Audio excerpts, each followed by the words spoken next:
Está começando o Empíricos Podcast, o seu podcast semanal sobre investimentos. Eu sou a Larissa Quaresma, analista de ações da Empíricos Research e apresento este programa com João Piccioni, que é head da Empíricos Gestão. E aí, Jones? Tudo bem, Lari? Tudo bem, e você? Tudo bem.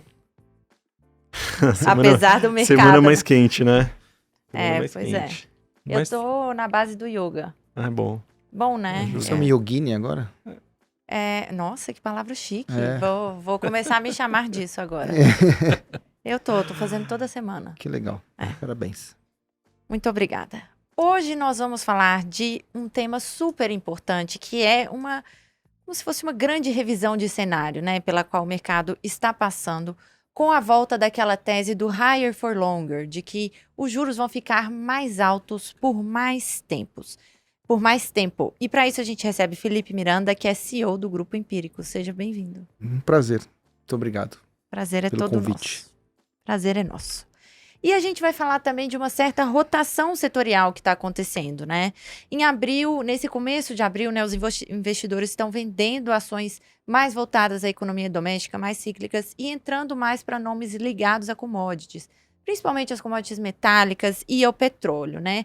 Que são histórias muito geradoras de caixa e de dividendos para os acionistas. A gente vai falar se essa estratégia de dividendos, se ela volta à cena. Além disso, a gente vai fazer, como sempre, o nosso compra ou vende, falando de debêntures incentivadas, fundos imobiliários e renda fixa internacional. Episódio muito importante. Mas antes de começarmos, quer fazer um convite? Posso fazer um convite.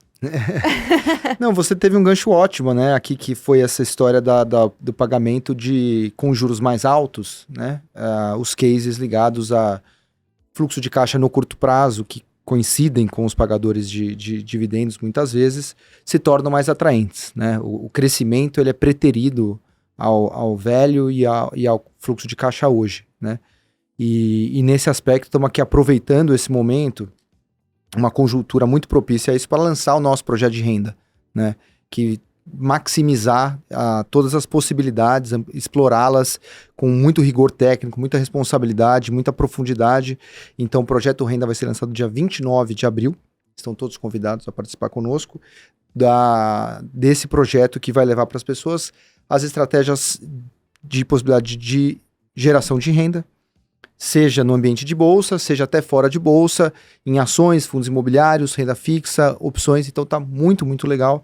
E fica aqui o convite para as pessoas participarem e se aproveitarem dessas estratégias estruturais, mas que estão com uma conjuntura que lhes é muito favorável também. Muito bom. Eu reforço o convite. Eu adoro esse curso. Eu acho ele muito legal. Bom, vamos falar um pouquinho de mercado, né? Eu queria lembrar vocês de um memorando bem emblemático do Howard Marks, que é o grande investidor de renda fixa americano. Em dezembro de 2022, ele divulgou um memorando chamado Sea Change, em que ele dizia que os juros ficarão mais altos por mais tempo, né? Ficariam mais altos por bastante tempo, e com isso veio a tese do higher for longer, né? Que foi denominada assim. E assim, no primeiro momento ele parecia correto, depois ele não parecia correto, né? Porque parecia que o juro ia cair, agora ele voltou a estar correto. Eu queria aproveitar, né, esse assunto para ouvir de vocês, assim, ele esteve sempre certo, o Howard Marks, porque em determinado momento do ano passado parecia que ele tinha errado, né, com essa tese. Olha, não, realmente a inflação foi controlada, existe espaço para os juros serem cortados, mas agora o mercado passou a precificar somente 14% de chance do Federal Reserve cortar os juros em junho, né? As apostas, que ainda são minoritárias, estão se dividindo entre setembro e novembro, ainda com menos de 50% de chance. A taxa de 10 anos, né, a Treasury de 10 anos, está pagando 4,7% ao ano, né, que é um patamar que a gente não via há 5 meses. Então, assim, o mercado parece que concordou, né, com higher for longer. Qual é a opinião de vocês? Quem começa? Pode começar, Felipe. Não, eu acho assim, que ele esteve certo no sentido que os juros vão ficar mais altos por mais tempo. Eu acho que podemos dizer que ele está correto. Mas tem nuances aqui, né? Primeiro é uma nuance de taxonomia. Pô, o economista ele dá esses prazos que eles não são cronológicos, né? A inflação é transitória. Se demorar 10 anos, vai ser transitória. Só, né? 10 dias é transitório, 10 anos é... Qual é o que você quer dizer? How much higher for how much longer, né? Essa é a pergunta mesmo de $1 milhão, é essa, né? Que vai ficar mais alto por mais tempo, tá bastante claro nesse momento. Agora, a diferença entre o remédio e o veneno é a dose, né? E principalmente assim, no nível que tá. Continua ou reduz a taxa de juros de mercado, né? Essa é a pergunta importante.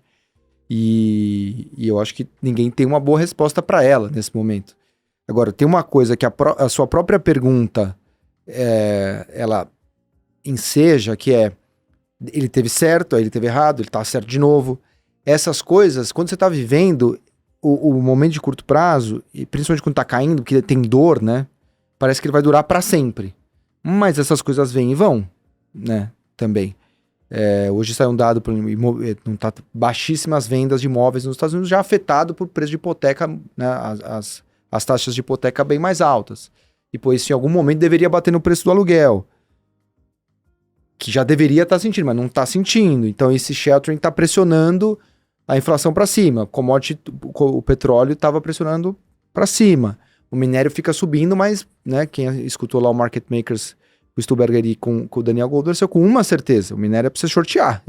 Pode ter várias coisas que você concordou, discordou, um discordou do outro, você gostou mais de um, gostou mais do outro, assim. Ouvindo esse podcast, eu saio com uma convicção: o minério é short, né? Outras coisas aqui que eu posso divergir e tal. Então, me parece que as coisas mudam também, né? Quando você está atravessando, parece que não. Mas porque você não está vendo a saída, não quer dizer que a saída não exista. Então, acho que o juro, ele é mais alto, sim. Isso requer necessidade, primeiro, que as coisas vão demorar um pouco mais para acontecer. Aquele cenário de 6, 7 cortes de taxa de juro parece que não está mais na conta. Agora, dado o preço hoje, né, o que você faz? Essa é a grande pergunta, né? Porque o mercado também corrigiu, né? O valor intrínseco das coisas piorou, porque o juro subiu, mas o preço piorou muito também. Então, a pergunta: o que piorou mais? Qual é a sua opinião? Não, eu acho que assim, o jogo de curto prazo é um jogo difícil ainda. Acho que as pessoas não têm que se iludir em relação a isso. Eu não consigo ver, tava falando com o Caio agora, eu não consigo ver um trigger no curtíssimo prazo para que você faça cair muito as taxas de juros nos Estados Unidos, que esse é o grande trigger para o mercado emergente e para o Brasil. Nós estamos pendurados nessa história. Tem todo esse ruído do fiscal, que acho sim que entrou no preço agora, mas o grande negócio é a taxa de juros de mercado nos Estados Unidos. E não tem muito trigger para essa história cair agora. O trigger vai dar um print de inflação para baixo. Puta, mas não tá muito com cara, né? A economia voando, as commodities meio caras, então sim, não tá muito com cara de que essa coisa cai. Por outro lado, quando eu vejo um juro real nos Estados Unidos por 10 anos de 2,2, isso me parece alto estruturalmente. Então eu acho que os preços, de um ponto de vista mais estrutural, eles estão num nível estressado, no sentido de que não acho que o juro de fato nos Estados Unidos vai ser 4,7 por 10 anos. Do mesmo jeito que eu não acho que a NTNB vai ser 6% real, nem pode ser 6% real até 2050, vão quebrar o país. O juro curto tá dando no Brasil 25 pontos de queda e parou, depois sobe. Também me parece que a simetria dessa história é para baixo. Então, para quem quer montar posições de longo prazo, me parece uma zona compradora, a despeito da volatilidade de curto prazo. E tem uma outra nuance que eu tava falando com o Caio, que assim, eu não vejo o trigger. Mas normalmente você não vê o trigger. Porque se você visse, o preço já era outro, porque tem uma probabilidade associada àquele trigger acontecer, e o mercado dá preço para essa probabilidade.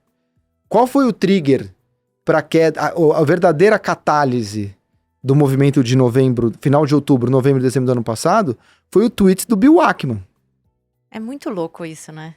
É o que e ninguém daquilo veio do além, né? Então, os triggers, de fato, não são os triggers mapeados.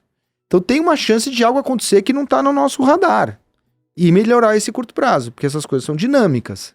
Lá fora, seria um print de inflação, seria uma atividade que cai, o mercado imobiliário que o aluguel começa a cair.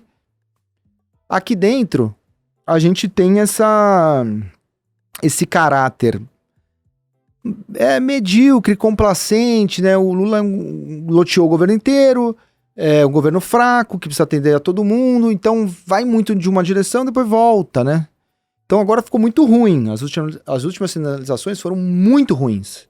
Mudar a meta do jeito que foi, mexe na Petrobras, mexe na Vale, mexe na Eletrobras, mexe no setor, foi muito ruim.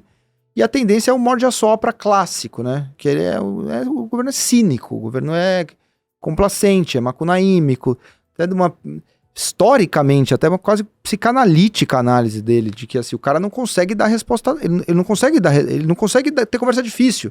A sensação que eu tenho é que assim, uma pessoa mimada que não consegue chegar e falar assim, olha, nunca demitiu ninguém. Fala assim, cara, eu preciso te demitir, você vai ficar chateado aí, problema seu, eu preciso fazer isso. Não tô feliz também, mas é o que tem que ser feito. Então eu acho que tem uma certa acomodação doméstica. Até porque o Congresso tá lá, o Kassab tá lá, tá mexendo, acho que o setor elétrico vai melhorar pra frente. Então eu acho que o curtíssimo prazo ainda é muito desafiador, mas por outro lado os níveis são muito interessantes e é nessas horas que você forma posições de longo prazo em empresas de altíssima qualidade, né? Eu na física comprei mais BPAC essa semana. Então é justo que eu ache isso para as pessoas também, né? Então essa seria um pouco da minha longa explicação. Gostei muito. E você, João? Sobre o Howard Marks, eu acho que tem 2 pontos bastante interessantes, né?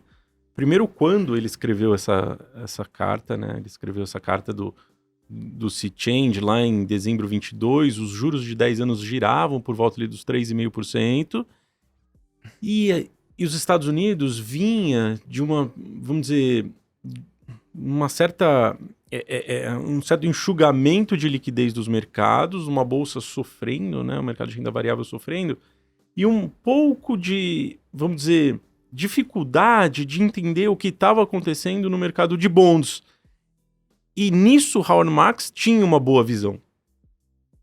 Né? Se a gente lembrar ali atrás, os juros estavam subindo, é verdade, mas se você olhasse o spread de crédito, e está acontecendo até hoje, ele não estava aumentando.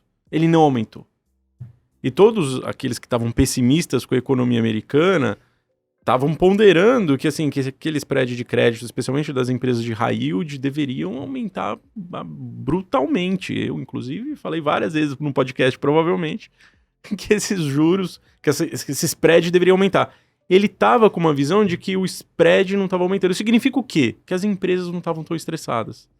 As empresas não estavam precisando correr atrás de dinheiro, né? Então, e aí até meio que justifica um pouco a posição dele no sentido de, olha, parece que tá tudo bem nesse ambiente, vamos dizer, corporativo americano, as empresas não estão precisando tomar juros, então me parece que esse juros alto é razoável para tocar a economia.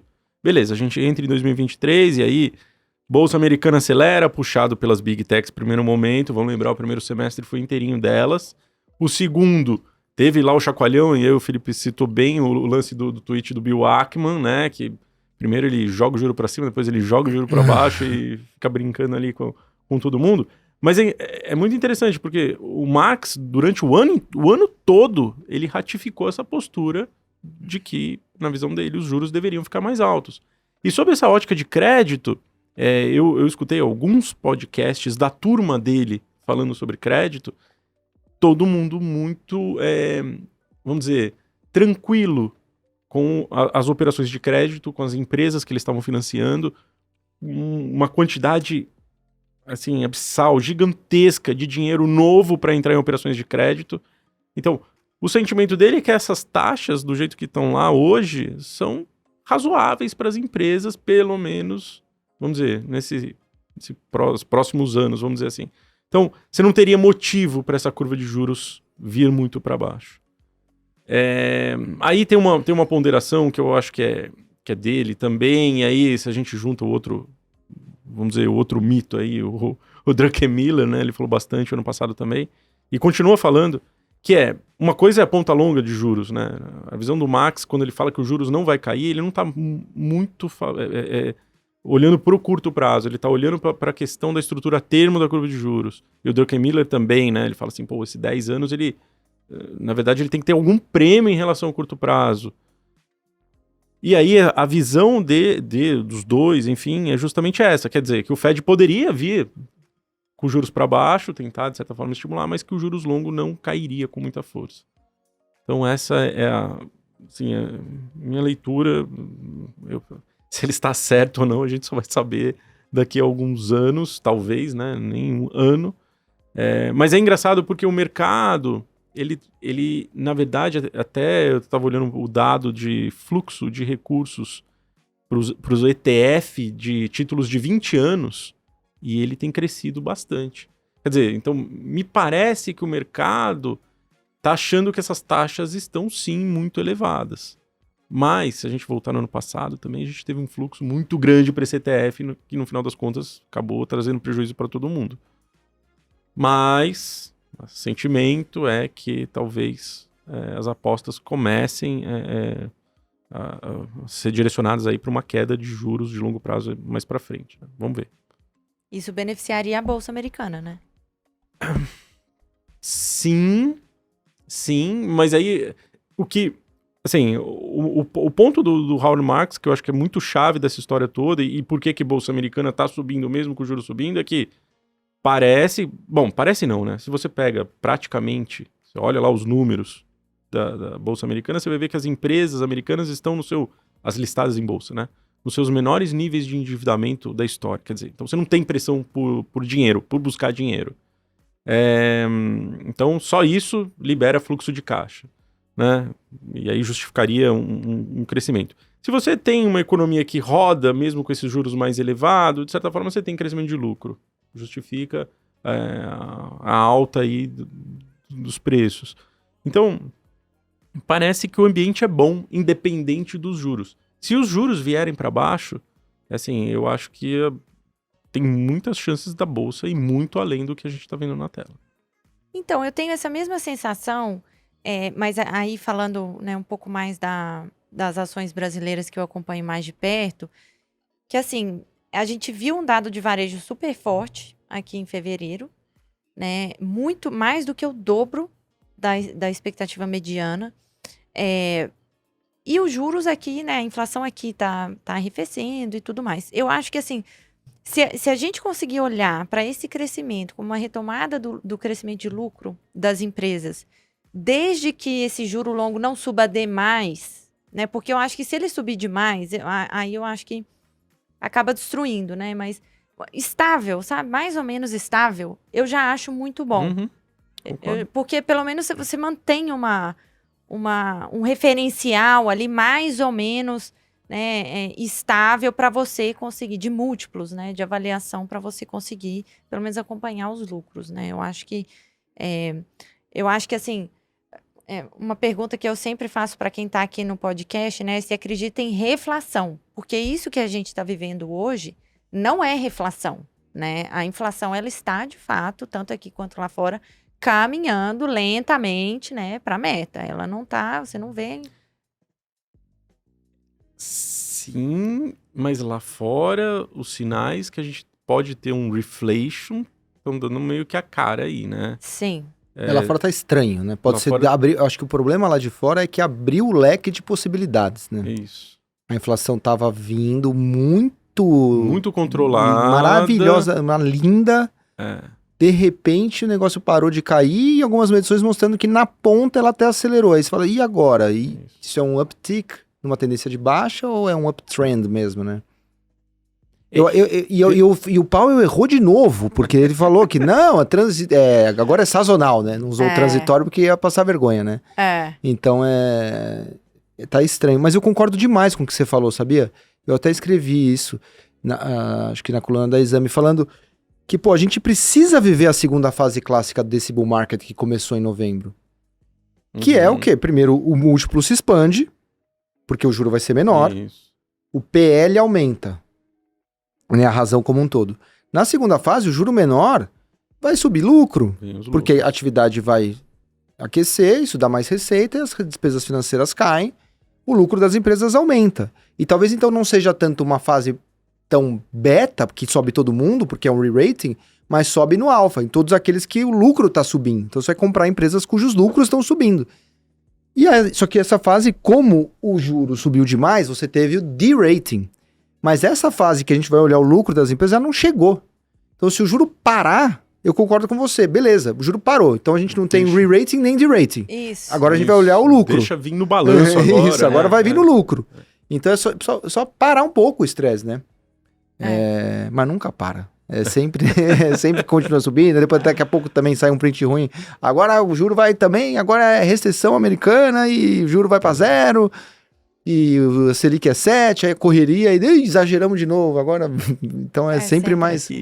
Meio que dada a arquitetura do nosso mercado financeiro, é mais provável que as ações fiquem mais baratas, né? Uhum. A gente vai ver a Bolsa Brasileira assim, sendo negociada a preços assim que a gente só viu, sei lá quando, 2016, Mas você acha que o preço vai cair ou o lucro vai aumentar? Não, porque o lucro vai aumentar. Concordo. E aí vai ficar parada e por isso... E essa bolsa fica chacoalhando nesses 120 a 130 mil pontos, não sai dali e o lucro vai andar. Né? No final, meio isso. E o múltiplo comprime. E tem uma coisa muito objetiva também, que assim, no final, é um comprador com um vendedor, né? A coisa ali é... E não tem comprador. A pessoa física, não, que você vai, tenta puxar um assunto de comprar bolsa no final de semana. Nossa, mas nego... Felipe, o que você tá falando, cara? No máximo Bitcoin, no máximo. Bitcoin, tá rolando. Isso os mais ambiciosos, risk take, é risk take. Aí você vai olhar os fundos de ações, coitados.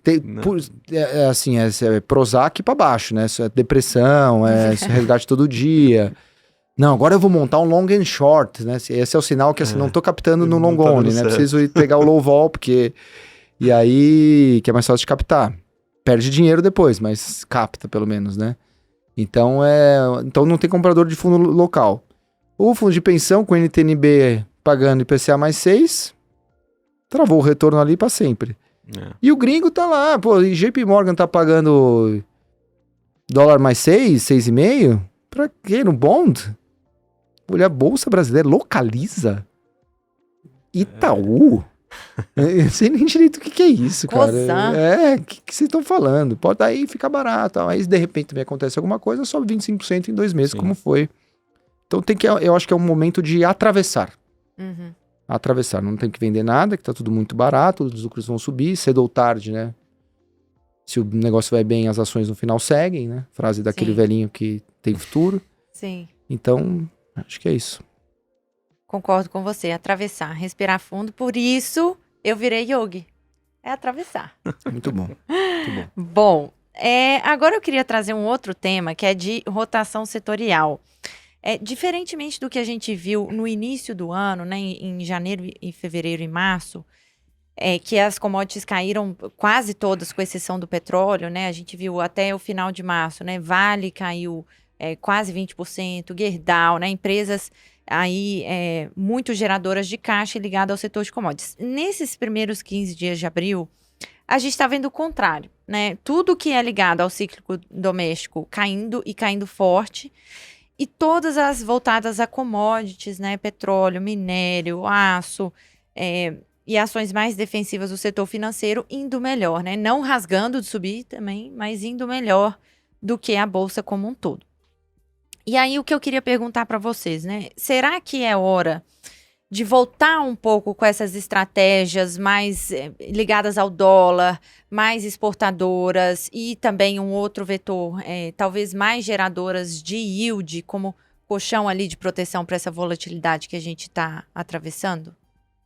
Eu gosto da ideia, assim, eu acho que é uma ideia que faz sentido, mas, de novo, você precisa pensar um pouco nesse horizonte, né? É um horizonte que me parece rápido. Na verdade, esses reflations trade, e no final é isso que está acontecendo, eles são muito rápidos, né? Você vê, o petróleo esse ano está subindo uma barbaridade. Se você pegar as carteiras que tem óleo, acabaram indo muito bem nesse começo de ano. Ninguém tinha, né? Diga-se de passagem. A gente tinha. A gente tinha. Sim. O pessoal andou fugindo dessas apostas, ninguém queria siderurgia e petróleo na virada do ano. A gente, inclusive, falou isso, que tinha um pico de pessimismo com essa história. E aí, com toda a história de Petrobras ainda para ajudar, né? Todo mundo fugiu. Mas, assim, eu acho que é um momento que você carrega... Bom, sob a ótica das empresas locais, eu acho que tem essa questão do dólar, né? O dólar mais alto, acabou vindo para cima, que ajuda as empresas, né? Então, se a gente parar para pensar...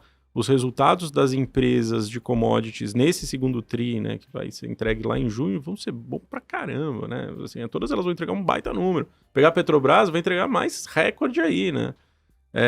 Se você pega lá a própria Vale, que tá com uma produção bacana, apesar do preço do minério ter caído, enfim, mas vai entregar um baita número.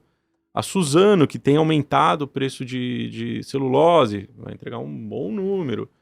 E aí aquelas que estão mais atreladas ao dólar, né? Você pega, por exemplo, a VEG, que está com a operação rodando muito bem nos Estados Unidos e tem, enfim, tem as questões associadas lá ao pacote de infra, também vai entregar um baita número, assim, o dólar alto favorece ela, né?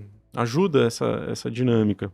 Então, me parece que esse reflation trade, ele é bom, faz sentido, mas é um movimento que pode, vamos dizer, ser rápido demais.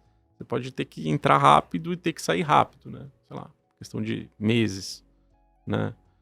Mas eu gosto, acho que assim, tá acontecendo. Se a gente olha até um pouco China, a China soltou um indicador de industrial um pouco mais forte, a Europa está se recuperando. Aliás, o anedótico é a Home soltou resultado recente, Home é listado aqui no Brasil, é que é uma empresa tão antiga e tão pequena que eu acho que ninguém lembra direito.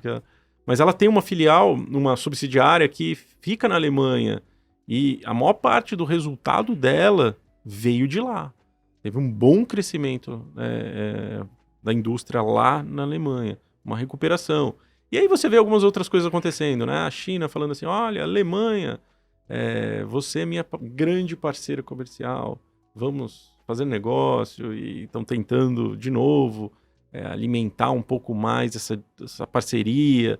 Então tem algumas coisas acontecendo que, de certa forma, pode ser que puxe, né, um pouco mais essa indústria europeia, e aí vai empurrar tudo que é commodity para cima mesmo, né? Vale citar, acho que o cobre, né, uma que você não falou, que o cobre sobe uma barbaridade nesse começo de ano, né, por conta da China, que está fazendo estoque para caramba, mas sobe muito. Prata tem subido bastante também, prata tem um pouco mais de uso industrial, a gente já, uma tese tão antiga nossa aqui, mas está lá também, andando bem. Então, eu acho que esse reflation está funcionando. A única coisa que está ficando para trás nesse reflation trade é a commodity agrícola. Commodity agrícola ainda está decepcionando. Está dentro do ciclo, né? Assim, está dentro da história da commodity agrícola mesmo, do que aconteceu no ano passado, e do que o pessoal está olhando para frente, mas ainda ficou para trás em relação às demais. Eu queria fazer uma pergunta capciosa para você, João. Você acha que o reflation trade, ele é um trade aí? É de $1 milhão também essa pergunta. Para os próximos, para o médio prazo aí, olhando para um ano e meio, 2, ou é um voozinho de galinha só para dar aquela operada e atravessar a tormenta? É dramática essa pergunta, porque no final das contas, eu gosto dos cases que estão atrelados ao reflation trade. Você falou para mim, se Petrobras não tivesse é difícil falar isso, né? Mas se não tivesse pouco risco de mudanças drásticas, vamos dizer assim, não vamos falar de risco político, mas mudanças drásticas, eu acho que Petrobras deveria ser top pick na carteira de qualquer um. Concordo plenamente com você. Independente se o petróleo vai ser 80 ou se vai ser 70. Porque ela gera muito caixa. Então, assim, é um negócio muito bom, que vai gerar muito caixa, que deveria pagar 100% dos seus dividendos extraordinários, e até o Francisco Petros fez uma entrevista hoje no Valor, comentando sobre essa hipótese, enfim. E que no ano que vem ia ter mais 100% de dividendo para ser distribuído. Então, assim, decisões não drásticas levariam a Petrobras a se valorizar brutalmente com esse petróleo de 70 a 80, vamos dizer assim. Então, eu gosto desse trade.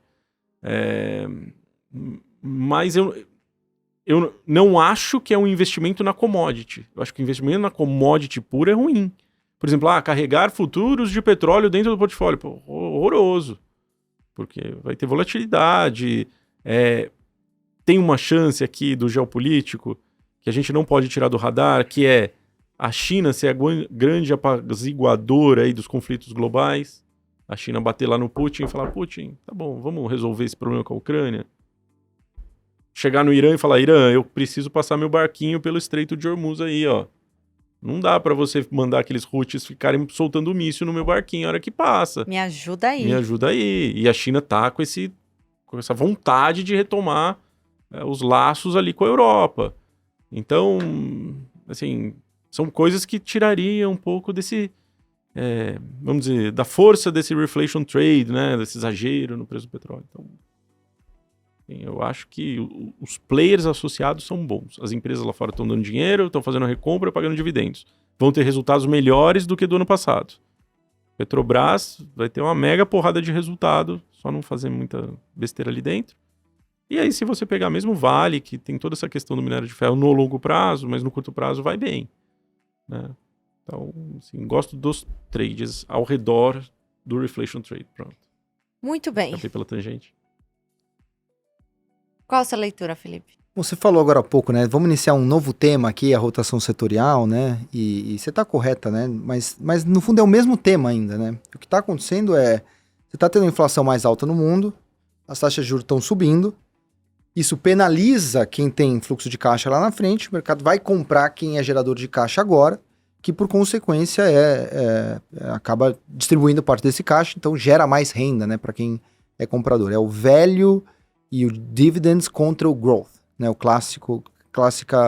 reflation trade que o João colocou, essas coisas estão obviamente ligadas, né, como precisava ser, né.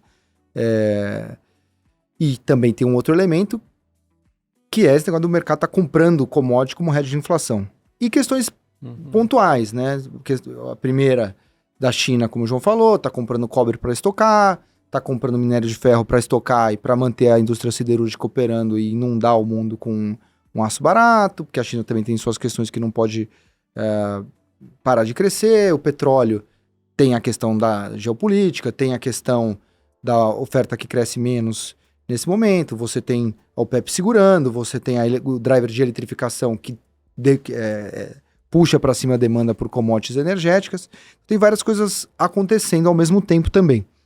Mas eu acho, Lari, honestamente, assim, no sentido de você compra esse reflation trade, eu concordo com o João, tem casos idiosincráticos que eu compro.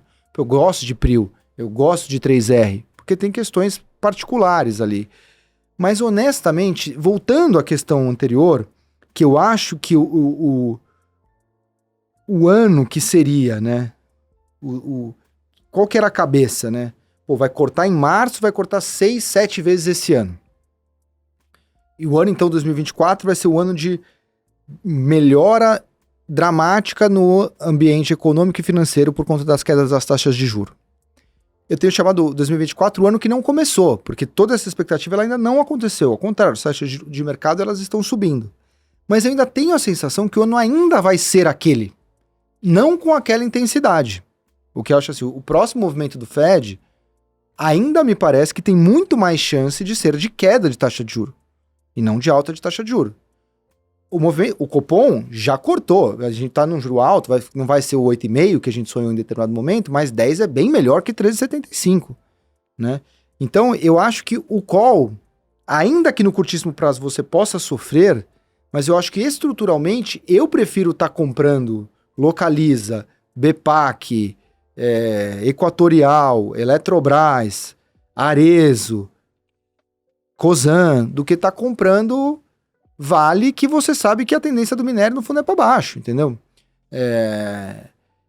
Então eu acho assim, tem várias boas estratégias de dividendo, tem um case assim que eu penso demais agora, pensando em dividendo, direcional. Caramba, esse cara soltou uma prévia operacional espetacular, muito acima do consenso, tem um bom valuation ainda nessa história, o seu site tá errado sobre os números desse ano, vai ser muito mais, o cara deve votar um dividendo extraordinário agora em maio, e a ação assim, caiu de 25 para 22, porque a taxa de juros subiu. Mas o cara tá entregando um resultado espetacular, não tem nada acontecendo na companhia. Ao contrário, se tem alguma coisa acontecendo na companhia, é boa. Uhum. E eu tenho muito mais, assim, capacidade, né, a gente tem aqui uma essência buffetiana, né? E o Buffett não é muito um cara de commodity, porque a commodity é um driver macro. É muito mais difícil você adivinhar o que vai acontecer com a economia global do que propriamente com a taxa de juros americana, que tá todos os melhores PhDs do mundo tentando, o próprio Fed tá errando, né? Imagina a gente aqui, né? Qual é o edge que você tem? Pô, em direcional, eu acho que eu tenho um pouco de edge. Em BPAC, eu acho que eu tenho um pouco de edge. Em Localiza, eu acho que eu tenho um pouco de edge. Então, assim, É mais fácil você enxergar aqui. E margem de segurança importa. Resumidamente, então eu acho que commodity pode ser bom no curtíssimo prazo, mas é difícil demais. Aqui dentro pode ser ruim no curtíssimo prazo, mas são ótimas compras de longo prazo, nesses níveis. Então eu me sinto mais confortável com o call do doméstico, ainda que eu possa sofrer mais algumas semanas. Então essa seria a minha leitura. O que não quer dizer que não haja excelentes nomes de dividendos.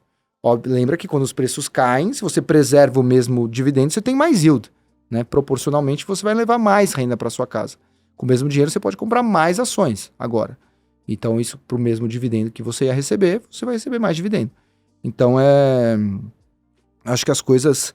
É assim que eu vejo essa história. Não quer dizer que isso vai melhorar agora, não quer dizer que eu seja pessimista com commodity, mas eu me sinto mais confortável de comprar mais cíclico doméstico barato nesse momento. Eu concordo com você, até porque, assim, tem uma confusão muito comum de pessoas que né, pretensamente ensinam estratégia de dividendo. Olha, o que está pagando mais dividendo hoje, né? Esquecendo ou deixando passar que o investidor focado em dividendo, ele vai receber o dividendo a partir do D+1, né? Uhum. No futuro, não é o que ficou para trás. E para o futuro, né, essa previsibilidade que você comentou, ela é muito importante, porque assim, uma estratégia de dividendos, né, a gente pensando aqui no investidor comum, não é para você ficar comprando e vendendo toda hora, né? Então, essa sustentabilidade do dividendo eu acho muito importante, embora eu goste de ter commodity como um hedge, posição pequena, não como uma estratégia principal, né? Eu acho que nesse momento... E tem uma coisa também que assim, outra coisa que, um erro que é comum, além desse que você falou, que o dividendo ele precisa ser sustentável no tempo, que também não adianta nada, né? Falar, comprar vale porque vai ter um yield de 10%. Legal o yield, mas se a ação cai 20%, foi ruim, né? Então, não adianta assim, ganhar no yield e perder na valorização da ação. Então tem que combinar um pouco as duas coisas, né? Concordo plenamente. Bora pro compra ou vende? Bora. Preparados? Sempre. Então, ó, hoje vai ter mantém, Felipe? Vai ter o neutrão? Isentão? Isentão, porque você que é a dona do podcast aqui, você que manda. Então eu não vou querer o isentão hoje. Tá bom. Não vou querer. Assumindo que você não tem carteira, você compra ou vende debêntures incentivadas, começando por você, João Piccioni. Não, mas dá pra shortear isso aqui? Dá pra shortear a debênture? Nesse caso eu tenho que ter a debênture. Aí eu compro mais ou eu vendo? Tá bom. Que renda fixa é diferente, né? Não, mas tudo bem, entendi a pergunta, entendi. Eu acho assim, vamos assumir que dá pra shortear, vai. Tá bom. Vamos assumir que dá pra shortear. Então, você compra ou vende debêntures incentivadas? Aí eu shorteio. Aí eu vendo. Esses papéis andaram muito, né? Andaram muito e... assim, alguns deles aí sem prêmio nenhum. E me parece que a gente teve uma corrida desesperada por ativos isentos de imposto de renda. Aquela ansiedade que vai acabar batendo no preço mesmo. Então esse negócio parece caro, relativamente caro, vamos dizer assim. Apesar de que deve ter algumas debêntures ainda atrativas, mas a maior parte delas vai ficar cara. Acho que é isso. Eu não compro, não. Você, Felipe? Tô com o João. Acho que o prêmio tá muito apertado. Enquanto a bolsa, os prêmios aumentaram, o das debêntures diminuíram. Isso aí. Então o mercado se assusta com vol, né? Mas debênture também tem vol. Então eu também shortearia. E mais uma coisa eu acho que é importante, né, Felipe? Acho que tem um grupo de empresas dessas debêntures incentivadas que não são as AAA brasileiras, né? É um grupo de empresas que estão sofrendo a mesma ciclicidade da economia. Né? Então... e só um comentário também, só para não meio quase isentão, mas não, assim, estamos falando como classe. Como classe de ativos. Não quer dizer que, não, mas a Laís recomendou uma. Tem coisas boas também. Quer dizer, não são todas, mas na média, acho que é ruim no momento. Eu concordo com vocês dois. Os spreads estão bem apertados. Inclusive, essa é a opinião da Laís no geral, né? Uhum. Que os spreads estão apertados. Mas sim, não quer dizer que não tenha casos específicos atrativos, né? Assumindo que você não tem carteira, você compra ou vende fundos imobiliários. Agora começando com você, Felipe. Eu compro. Eu compro. Eu acho que aqui tem caras que pagam bons yields ainda. É curioso, o IFIX é um bom produto no Brasil, né? Excelente produto. O Ibovespa é um péssimo produto. O Small é um... Qual que é o pior que o péssimo? Historicamente, né? Historicamente, assim, o Ibovespa é muito ruim, o Small é pior ainda, mas o IFIX é um reloginho, né? É um... O famoso 1% ao mês no Brasil, ele tá no IFIX, né? Então, os grandes ganhadores do Brasil, historicamente, são a B, né? O juro real, o IFIX e o CDI. Então, esse cara, eu acho que, pô, também se beneficia de corte de taxa de juros, doméstica, que já caiu, paga bons dividendos, tem bons ativos e tal. Então, eu sou comprador dessa classe. Embora o Caio também tenha feito um alerta que o prêmio sobre as Bs está voltando para a média. Ele estava acima da média.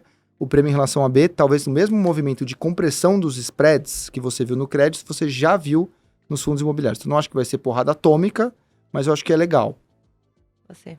Eu compro também, e uma coisa que é curiosa, né? É notória a evolução desses produtos no mercado interno. Né? Se a gente volta para, sei lá, começo da década passada, os fundos imobiliários, a gente podia falar que fundos imobiliários eram estratégia de saída do pessoal que tinha imóvel.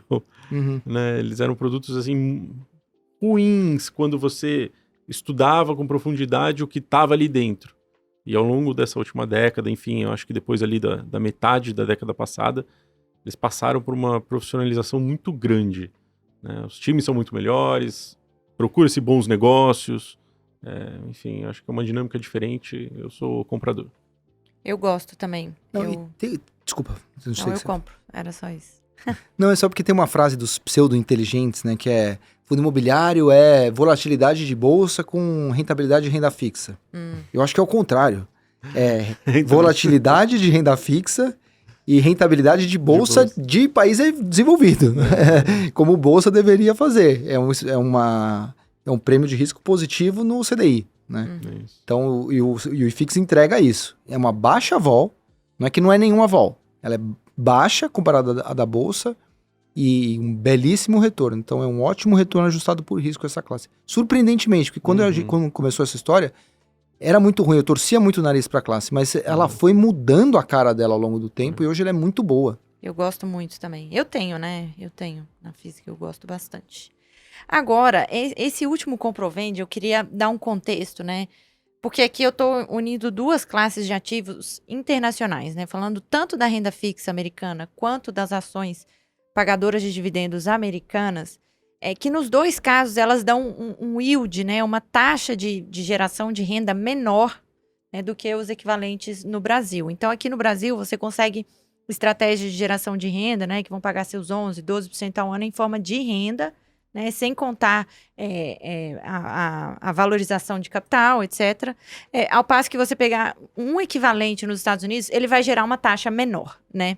Então, isso essa dúvida que eu quero tirar, né? Se mesmo assim vale a pena, entendeu? Então, por isso que eu coloquei no Comprovende, porque assim, o fato de ser em dólar compensa o retorno menor desses ativos geradores de yield internacionais. Quer começar, João? Começo. Bom, eu sou comprador dessas classes, mas eu vou dizer para você que, assim, precisa tomar um pouco de cuidado a hora que a gente olha a yield lá fora. Porque lá fora, as empresas utilizam muito o mecanismo de recompra de ações. Então, a todo tempo que a empresa está recomprando ações, ela está acabando que aumentando a parcela de retorno do acionista, né? Você tem menos ações, então você está dividindo o valor da empresa para um número menor de ações. É importante que lá fora o dividendo é tributado. Como o dividendo é tributado, você pagar muito dividendo é ruim para o acionista no final. Então paga-se pouco dividendo, um dividendo razoável, vamos dizer assim, e faz muita recompra de ações, né? Porque a recompra de ações não tem tributação. Então, essa é a dinâmica que a gente vê das empresas lá de fora, a dinâmica que você pega os grandes nomes que pagam muito dividendos há mais de 50 anos, todos eles utilizam essa estratégia. Então, precisa tomar um pouco de cuidado, porque às vezes parece que o retorno de capital é baixo, sob a ótica de dividendos, mas ela tem essa componente de recompra de ações, que é bastante importante também. Muito bem. Qual a sua leitura, Felipe? Concordo com o João, adicionaria um outro argumento que, assim, para o investidor que ele gosta das estratégias de renda, isso aqui tem uma complementariedade muito interessante, que é a questão de que esse cara, você ter uma renda em dólar, ela, para a pessoa física, ela é muito complementar ao restante, normalmente. Por quê? Por que o negócio do beta alto, né? Por que ninguém gosta do beta alto? O beta alto é aquela sensibilidade alta em relação ao sistêmico. Então, o Brasil é um beta alto. Então, ele te paga muito bem quando as coisas vão bem. E ele te paga muito mal quando as coisas vão mal. A princípio, neutro. Só que não é. Porque quando você tá bem, você tá ganhando dinheiro no seu trabalho, você ganha um bom bônus, seu marido tá promovido também lá, sua mãe não tá precisando de dinheiro, ao contrário, resolveu te dar uma mesada bacana, ou sei lá, um presente de final de ano. Você não tá precisando do dinheiro. Agora, quando você tá mal, tá tudo mal, você perdeu o emprego, você precisa de uma grana, porra, o negócio não te paga, te paga muito mal, te empurra pro precipício. Então a renda em dólar o dólar vai subir, no momento que as coisas estiverem ruins, o dólar vai subir e a sua renda vai aumentar. Você ganha $50 lá todo ano. Pô, beleza, $50 que antes eram R$250, agora já é R$280, porque deu uma azedada. Então para você tem um negócio que está compensando a sua dor, né? Então ela complementa a sua estratégia de renda. As empresas brasileiras ficaram mal, pagaram menos dividendo, reteram o caixa, então sua renda diminuiu. Por outro lado, se as empresas brasileiras estão mal, a moeda brasileira deve estar mal. Então o dólar aumentou, sua renda em dólar, então ela te dá um colchão para que você atravesse. Então, do ponto de vista de você ter uma renda em moeda forte, é muito bacana também, porque ela suaviza os ciclos para você. Gostei muito desse ponto e concordo, né? E sabe um ponto que eu queria adicionar? O nosso estilo de vida, assim, a nossa cesta de consumo aqui, de quem investe no país, né? Ela é muito mais dolarizada do que parece. Então, assim, o carro que você dirige, né? O combustível que você abastece seu carro, a viagem que você vai fazer anualmente com a sua família, né? Tudo isso, se o dólar subir, seu gasto com tudo isso vai aumentar muito, né? Então, eu acho que você ter uma fonte de renda em dólar te permite, é uma proteção muito grande do seu estilo de vida, né? Porque, tudo bem, não teve inflação aqui, ou as empresas aqui estão indo bem, mas assim, o dólar subiu, o seu estilo de vida, ele vai ficar mais caro, né? Então, eu acho que é uma excelente forma de garantir um padrão ali, que é muito mais dolarizado do que as pessoas imaginam, né? Sim. Pelo menos até os vinhos brasileiros alcançarem o padrão francês, né? Vai um bom tempo até lá. Mas será que até eles não são dolarizados também, sabe? O dólar sobe, o preço de exportação de vinho globalmente sobe. Será que o produtor aqui não olha um pouco isso também? Talvez sim. Mas acho que o efeito do Bordeaux ali é mais na veia, né? Não é. Ali vai Com direto, certeza. né? Repassa na hora, né? Isso aí. Fechamos? Sim. Recados finais? Convidar mais uma vez, se você me permitir aqui dentro da sua casa, mas convidar Claro. mais uma vez as pessoas a participarem do projeto Renda, que estamos fazendo dia 29, muito legal. Quer conhecer todas as estratégias de renda possível? Comentamos um pouco aqui algumas delas, mas a gente vai dar com muito mais profundidade, ensinar as pessoas a fazerem estruturalmente e também dar recomendações propriamente ditas para que as pessoas tenham renda em reais, em dólares, com opções, com empresas pagadoras de dividendos, bons fundos imobiliários. Acho que é daqueles projetos que são definidores da formação, constitutivos da formação do investidor. Então, estou muito animado, muito feliz com o que a gente está construindo para esse projetão e acho que as pessoas vão gostar. Felipe, muito obrigada pela prazerzaço. presença ilustre. Não, para. Espero que volte mais vezes. E, João, obrigada por mais uma semana aí. De volta, De né? nada. Semana passada você não pôde. Semana passada não pude. É verdade. Mas agora estamos de volta. Eu vou ter que te laçar aqui, começar a te laçar. Bom, é isso, pessoal. Muito obrigada pela companhia. Nos vemos na semana que vem com mais informações de investimentos para você. Um grande abraço e até semana que vem.